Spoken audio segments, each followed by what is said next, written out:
Yar, Yar. So, this week we will look at Today. this week. Every day for this little week. Yes. This lesson we will look at queer cities and people living and surviving on the margins of urban space. And this is a big topic that really runs through a lot of the different things we've been talking about. It's sort of like a lens to view those things through, and also it goes through like all of the world and all of time. So there's a lot we could be talking about. So this video will be quite short. Plot twist, guys! yeah. Plot twist! Because, you know, we can't talk about all of it anyway, so let's just do a brief summary of some things, and then we're gonna have you run off and look at different things and try to map it all together at some point. Too many. The city, more accurately,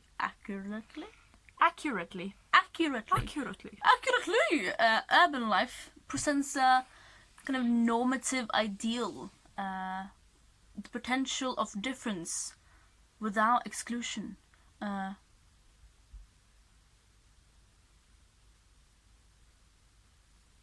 Oh, I see what you're trying to do there, Colin. To many, the city, more accurately, urban life, presents a normative ideal, or the potential of a difference without exclusion, or living together. Cities have been considered places of relative safety for those confronting institutionalized violence, Run away to the city and be free!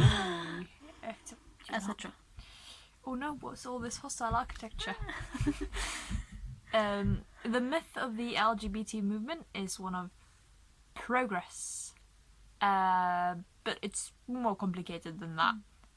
It's more like, yay, no, yay, but everything's different and stuff changes, and you gain some things and you lose some things, and there are backlashes, and different ways of conceptualizing and doing gay life at different times.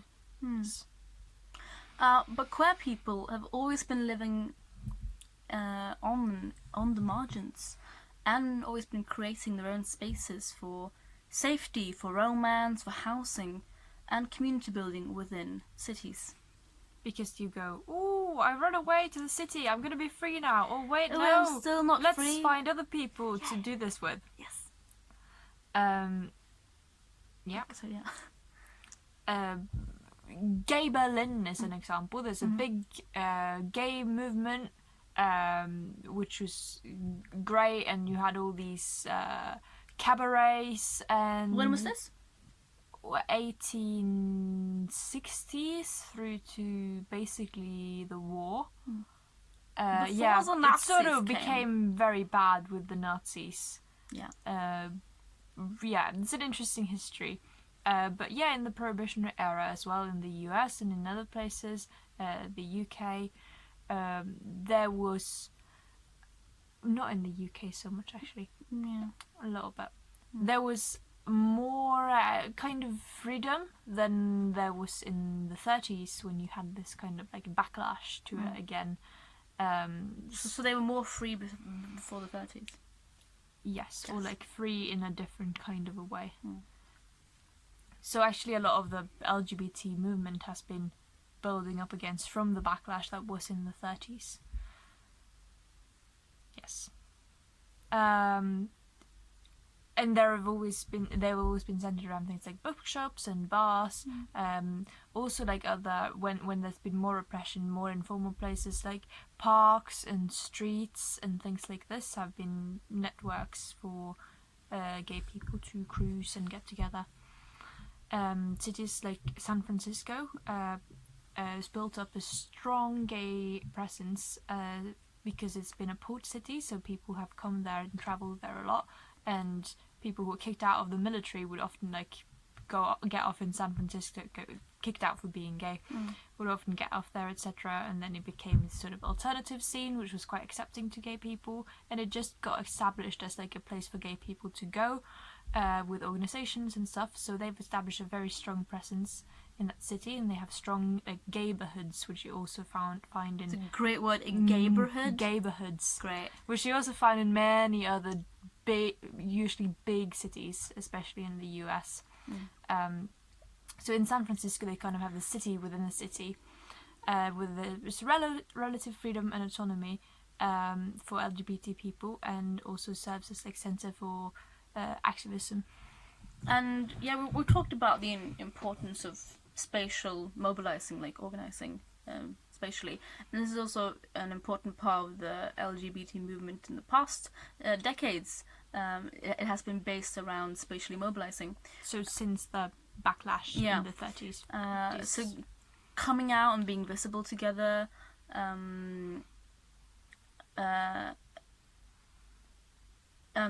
having safe places to do that. When, this is quote, when gay people are geographically scattered, they are invisible. So yeah, they're more stronger together. That kind of spatial organization is central in something and becoming a political force. Yes. So queer people have a long history of carving out their own spaces and finding ways to survive in urban spaces at the margins of society, facing great oppression. While the LGBT movement has won a lot of acceptance, this is also has not really eliminated the lived experience of spatial inequality. Some tips. Is it my turn? No, it's not. No.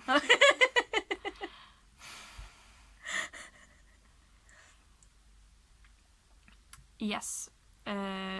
So this has not really eliminated the experience of lived spatial inequality, because cities in general have become are so unequal. They are also unequal for queer people. Surprise, surprise. And actually, what we were exploring with capitalism, etc. A lot of LGBT culture, now that it is quite accepted, and also maybe many of these neighborhoods are kind of like cool. So it's actually been incorporated, this narrative of queerness and queer history has been incorporated into capital interests to like sell property and contributing to gentrification, which also leads to, marginalizing especially poor queer people and queer communities of colour. Yes, so with all that in mind, we will give you 3 examples of queer people living and surviving at the margins.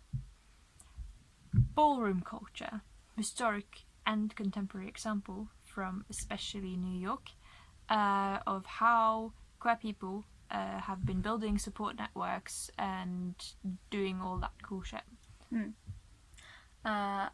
Second, queer Palestinians in Tel Aviv who are standing up to homo-nationalism. Can you just say what homo-nationalism is? Google it, and you will get the cue to the question, what is the conflict here?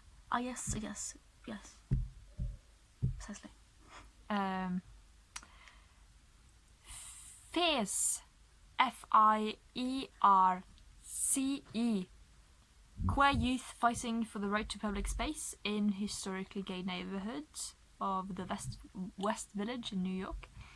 What is the problem here? How are they fighting it? So yeah, finally, we're using some complicated words in this one, so please Google them, because this will help you understand the conflicts.